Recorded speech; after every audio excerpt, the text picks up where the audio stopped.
Fala pessoal, tudo certo com vocês? Chegamos aí então a mais um vídeo aqui no canal e como prometido no vídeo anterior, no vídeo de hoje eu vou fazer para vocês um review mais técnico e mais detalhado sobre o meu novo monitor, o AOC 27G2. Esse monitor da AOC com 144 Hz, 1 milissegundo de resposta, altura ajustável e o principal, painel IPS. Então se você está interessado, corre aqui embaixo, clica no botãozinho inscrever-se, deixa seu joinha no vídeo, porque isso é muito importante, beleza? E aí a gente já começa. Esse monitor aí é o famosinho do momento. Muitas pessoas estão atrás desse bichão porque ele tem características bem legais frente à concorrência que fazem ele ser uma excelente opção de compra. Claro que depende aí do preço, tá, gente? Tudo que eu vou falar aqui no vídeo de hoje é com relação à minha experiência de compra e com o preço que eu paguei. Às vezes, como os preços sobem muito rápido de uma semana para outra, os produtos acabam ficando inviáveis e o custo-benefício, ó, cai lá embaixo. Para começar, vamos falar sobre a montagem desse monitor. Tirando o monitor da caixa, é tudo muito simples, você não precisa de nenhuma ferramenta, basta encaixar a base dele que é do tipo bumerangue, no suporte dele que é do tipo pivô, né? Tem vários ajustes aí, e depois de fazer essa conexão, você simplesmente pluga ele atrás do seu monitor. Levantou, tá pronto, sem segredo, sem mistério, basta ligar o cabo de energia ou de vídeo que você vai ter o seu monitor. É um dos monitores mais fáceis que eu já montei. E nesse momento, quando você coloca ele em cima da sua mesa, você se surpreende com a qualidade construtiva, com o tamanho, com a beleza desse monitor, que tem alguns detalhes que fazem toda a diferença, que são esses detalhes vermelhos, que algumas pessoas inclusive não gostam e já me perguntaram nos comentários se tem como retirar. E não, gente, esses detalhes são fixos. O que você pode fazer é cobrir eles com um papel contact ou com um vinil, né, fazendo um envelopamento aí da cor da sua preferência. E nesse conjunto, eu acho que a estética é um dos pontos muito fortes deste monitor, porque ele tem um visual moderno, uma construção muito boa e uma das coisas que eu nunca reparei em nenhum outro monitor, que são as bordas. Ele tem bordas muito finas, como eu já mostrei no vídeo anterior. São bordas extremamente discretas que fazem a dimensão do monitor ainda parecer maior do que ele realmente é. No caso do ultrawide eu já achava que eram finas, né, já que não tinha aquela borda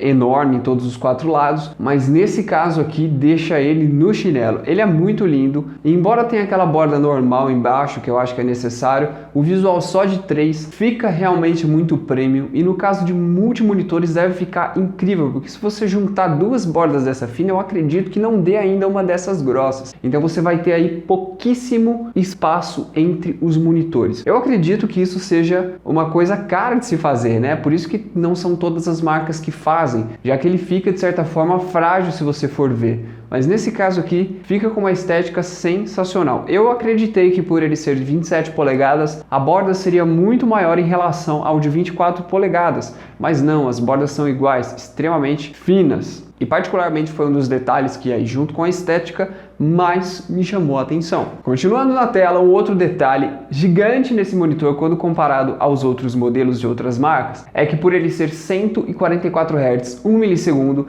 ele tem aí uma raridade que é painel IPS. Enquanto a maioria das marcas aí trabalha com painel TN para essas características, este modelo em específico tem painel IPS, que é o mesmo modelo desse daqui. Ou seja, são cores muito melhores, ângulos de visão assim incomparáveis e uma qualidade no geral acima aí dos demais. O máximo que eu acreditei ver em 144 Hz foi painel VA, que já tem aí uma qualidade de cor, uma questão muito boa em relação à produção de imagens, só que ele tem o probleminha de ter o limite na taxa de atualização, né? Eu acho que o mínimo que eu vi foi 4 milissegundos. Neste daqui eles conseguiram fazer 1 milissegundo, 144 Hz e com painel IPS, que chama a atenção da maioria das pessoas. Eu já li em vários fóruns que era o que faltava no Brasil, alguém fazer um monitor com essas características e um painel desse. Tá feito, tá aqui, lindão. Acredito aí que como todo painel IPS, ele tem um revestimento anti-reflexo, assim como esse. Você vê que quando você chega nos cantos, existe um embaçamento, ou seja, é porque deve ser uma camada grossa de algum revestimento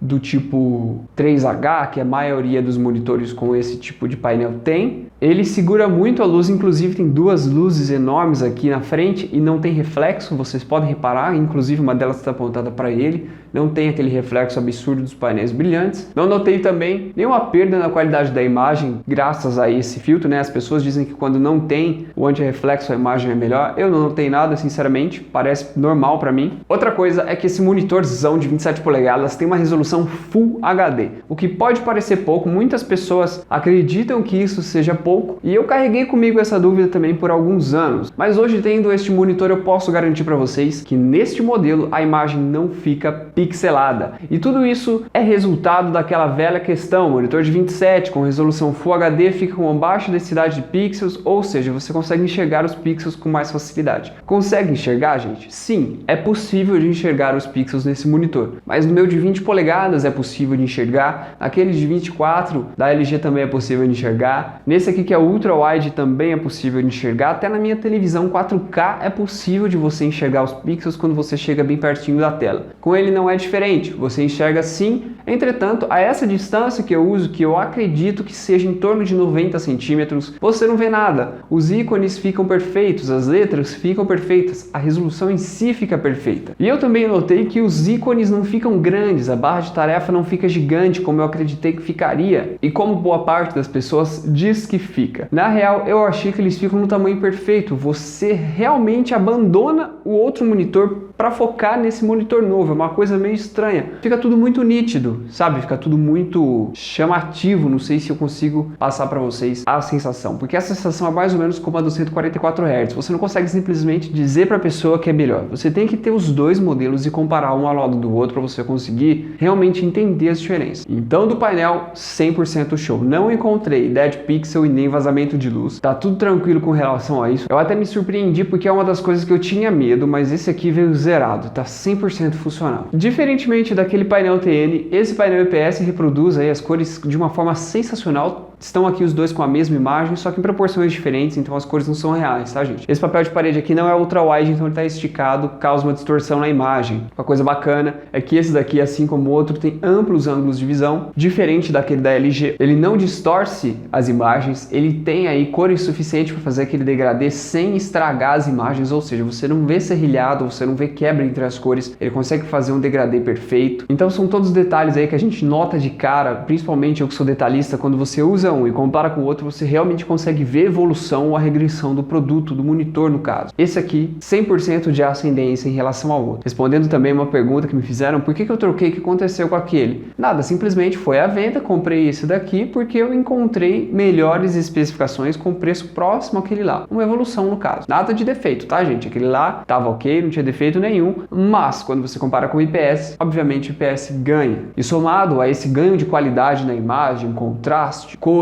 ângulos de visão, esse modelo tem o ajuste de altura, inclinação e rotação, ou seja, é para todos os gostos, todas as alturas, todos os tipos de pessoa. Aquela pessoa que gosta do monitor mais alto, aquela pessoa que gosta do monitor mais baixo. É um diferencial muito grande frente à concorrência, já que, as marcas cortam literalmente esse tipo de base dos monitores aqui do Brasil e deixam eles aí com aquelas bases fixas que normalmente só tem regulagem para frente e para trás. Esse aqui conta com todas elas. Falando um pouco do 144 Hz, eu não sei nem se eu tenho muito o que falar do 144 Hz. É uma coisa sensacional, uma fluidez impressionante, e qualquer pessoa que senta em um 144 Hz vai conseguir ter um impacto visual muito grande se ela vier dos 60 Hz. Quando ela vem direto dos 70 Hz, ela não precisa nem ter a comparação, mas quando ela tem a comparação, ela vai ficar ainda mais impactada com o que ela vai encontrar, tendo em vista que o salto do 60 para o 144 é muito grande, maior inclusive do que do 144 para o 240. Então as pessoas que têm essa experiência conseguem sentir e representar muito melhor a diferença, a evolução na taxa de atualização do monitor. Junto com o 144 Hz, esse monitor tem 1 milissegundo, que é aí responsável por diminuir ou anular o Ghost. Também já perguntaram para mim nos comentários do vídeo anterior se eu sinto Ghost. Eu, no caso, não sinto Ghost nenhum, mas eu acredito que varia da sensibilidade das pessoas. Junto com esses recursos, ele também tem um recurso que causou um pouco de polêmica, que é o fato da propaganda brasileira vender o G-Sync, quando na verdade ele não tem um processador da NVIDIA, ele sim tem uma aprovação da NVIDIA para funcionar com o G-Sync. O que eu acredito que seja uma estratégia de marketing da marca para vender o produto e cobrar um pouco mais caro aqui em território nacional, tendo em vista que eu já pesquisei sobre isso em sites da gringa e não encontrei nenhuma informação real referente ao G-Sync, apenas dizendo que ele tem um FreeSync Premium, o que eu acredito que seja um aproveitamento da compatibilidade de funcionamento entre placas da NVIDIA com a tecnologia FreeSync dos monitores que antigamente só era possível em placas da AMD. De qualquer forma, ele funciona, evita a quebra dos quadros e permite que a imagem seja reproduzida de uma forma mais fluida através da sincronização do vídeo com a GPU do seu computador. Mas fica esse adendo de que quem for comprar exclusivamente pelo G-Sync não vai ter o processador da NVIDIA, tá, gente? Pesquisem, vocês vão ver que o que eu estou falando é a verdade. Não é uma crítica, mas sim acredito que poderia ser colocado de uma outra forma. Possui também um software de controle da AOC, que eu vou deixar aqui embaixo na descrição para vocês, é só clicar lá que vocês vão conseguir baixar, e através deste software é possível você fazer todas as suas personalizações com perfil de cores, tipos de uso, inclusive editar a taxa de atualização por esse software. Como esse software provavelmente foi adquirido de outros modelos,